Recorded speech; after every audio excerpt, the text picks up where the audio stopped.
शेगावीचे संत श्री गजानन महाराज यांचा पोथी पारायणचा कार्यक्रम सौ शालिनीताई मधुकर गिरहे यांच्या वाढदिवसानिमित्त घेण्यात आला। या प्रसंगी शेकडो भक्त भाविक मंडळी आवर्जून उपस्थित होते। यावेळी हेमंत गडकरी यांनी कारा न्यूजला माहिती दिली आहे। चला तर मग बघूया।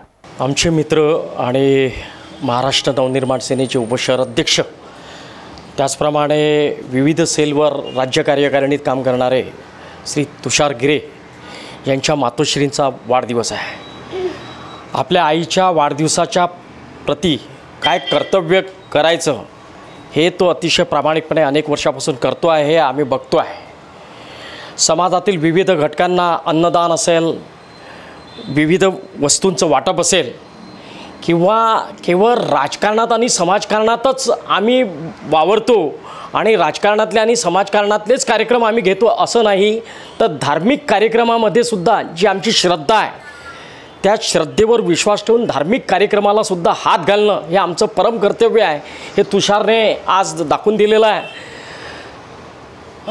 आपल्या विदर्भाची पंढरी म्हटलेले आहे श्री क्षेत्र शेगाव निवासी संत गजानन महाराज त्यांच्या पोथीचं पारायण इथे होतं आहे। अनेक भक्तगण सकाळपासून इथे 108 अध्याय मुखपाठ म्हणतात, काही वाचन करतायत। असं एक धार्मिक अतिशय सुंदर पवित्र वातावरण आपल्या आईच्या वाढदिवसाच्या दिवशी तुषारने केलेलं आहे।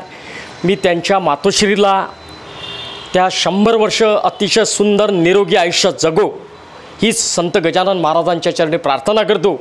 आणि आमच्या तुषार आणि आमचे सर्व सहकारी, चेतन असेल, प्रिया असेल, इतर आमचे जे सर्व सहकारी जे आहेत, जे दक्षिण पश्चिम नागपूरमध्ये अतिशय चांगलं काम माननीय राजसाहेब ठाकरे यांच्या मार्गदर्शनाखाली जे सामाजिक सेवेचे जे संस्कार त्यांच्यावर झालेले आहेत त्याला अनुसरून जे काम करत आहेत, एक त्यांचा सहकारी म्हणून, एक त्यांचा बंधू म्हणून मी त्यांना अंतःकरणापासून शुभेच्छा द्यायला इथे आलो आहे।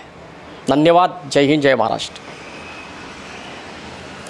आज माझ्या आईचा वाढदिवस आहे। सर्वांना माझा नमस्कार। दरवर्षी मी माझ्या आईचा वाढदिवस मोठ्या उत्साहात साजरा करत असतो। दरवर्षीप्रमाणे आमचे हेमंत भाऊ गडकरी हे सुद्धा प्रत्येक वाढदिवसाला आईला शुभेच्छा देण्याकरता येत असतात। तसेच माझे सगळे मित्र आणि गजानन महाराजांच्या पोथीचं पारायण आज सकाळी पहाटे 5 वाजतापासून सुरुवात आहे। तसंच महाप्रसादाचा कार्यक्रम आयोजित केलेला आहे। सर्व मान्यवरांना शुभेच्छा देतो। जय हिंद, जय महाराष्ट्र।